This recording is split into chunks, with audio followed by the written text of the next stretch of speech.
Golden Gate lesson number 8. By now you all know how to recognise the difference between wishes, vague dreams and true desires. You will be able to sort out your own and will be able to assess the other people's too. Of course you will not say anything to these people if you feel that they are not ready to understand and respond. They will progress later on. But an awakened person can learn a lot by pondering on the expressed wishes of others. One student wrote to me once telling me how he longed to live in the country and help mankind. Since then, several other people have described a similar dream. Later he said that he had talked about it while in a social club one evening. A stranger sitting nearby appeared interested and presently got into the conversation. He explained that he could show him the way to fulfilment. He was a charity organiser and could offer him worthwhile but low-paid work in a quiet country district. It seemed ideal, but this student was horrified. In a letter to me, he explained why. He revealed that what he really wanted was to own his own cottage in the country and have nothing else to do but benefit humanity. You see how vague dreams like this just lead nowhere. They are more a hindrance than a help, for they suggest to the dreamer that he really has an idea of what he wants to do with his life, where he has not, and so he goes on drifting and dissatisfied.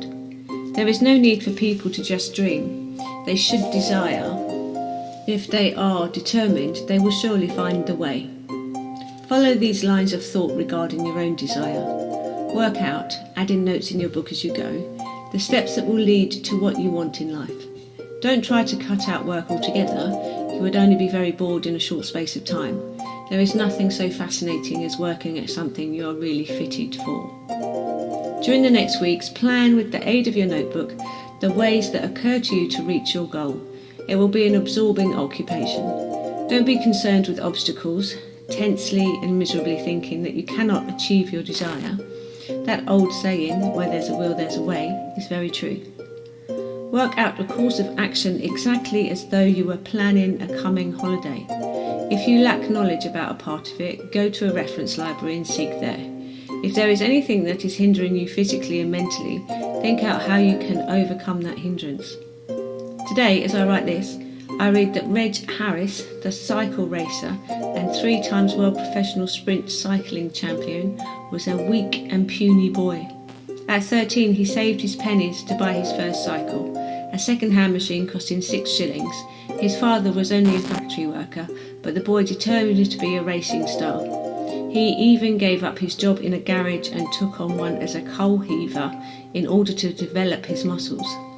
Now it is said he earns £7,000 a year. Build your plan step by step with a good heart, writing up your description of the necessary steps you need to take to your good fortune. Don't hesitate to ask the opinion of anyone who knows, but see that they do know and they are not just fond of giving advice. Spend these next weeks in making your plan, which you can enlarge on later. At first it can be a wish form, then by degrees change it into a true desire. In fact, this is the way all desires begin. We have to wish before we can desire. This early wishing can be most restful. Many years ago I used to relax when tired by imagining myself lying on the grass beside a river. I would listen in my imagination to the sound of the rippling water and see driftwood going by and fish jumping up to the flash of sunlight.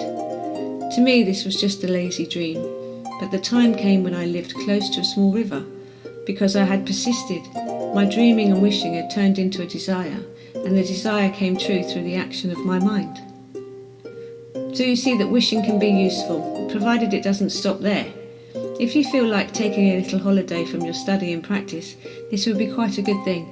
Instead of thought building, do some wishing and dreaming. Tell yourself all about it, or write it down, or go over it in the form of a mental picture. Let these be practical wishes applicable to you, just as my riverbank dreaming was. Keep more or less to the same theme and do it each day, letting your mind drift lazily as the mental picture flows.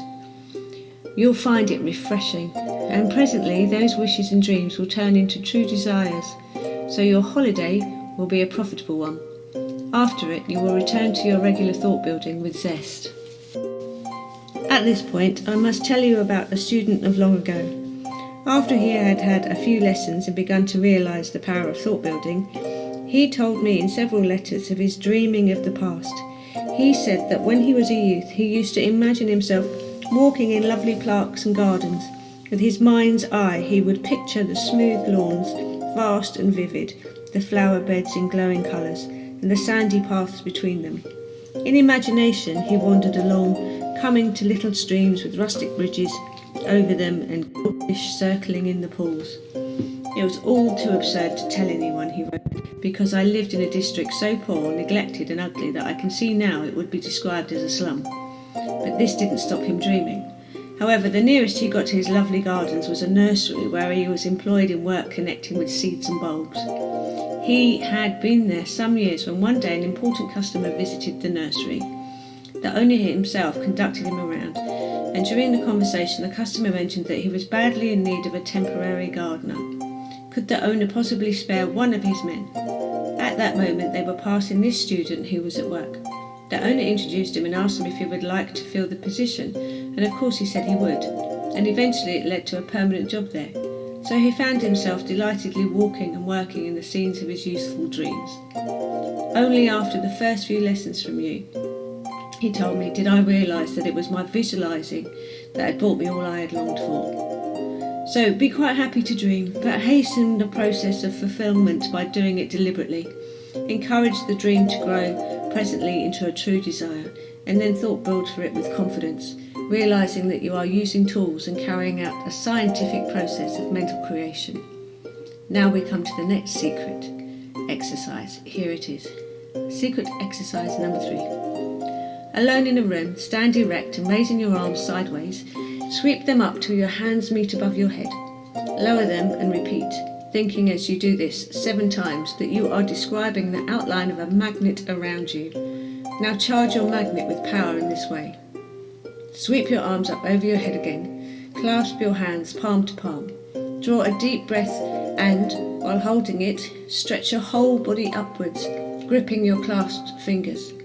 Release your breath. Pause with arms hanging loosely at the side and realise that you are a magnet, attracting to yourself that which is yours under the divine law of abundant supply. Think of what it is you particularly want, and then say within yourself, but with no outward sound, on an exultant note of faith, a magnet am I to attract and draw from earth and sky all that is mine under the law, the abundant law divine. Before you end this exercise, wait a moment to visualise your prayer being answered and expect the answer to come into manifestation. This exercise should be done daily until your desire is fulfilled, then used for another. Remember, change your thoughts and you change your circumstances. You have 14 more weeks to practice prosperity thinking. By then it should be a habit.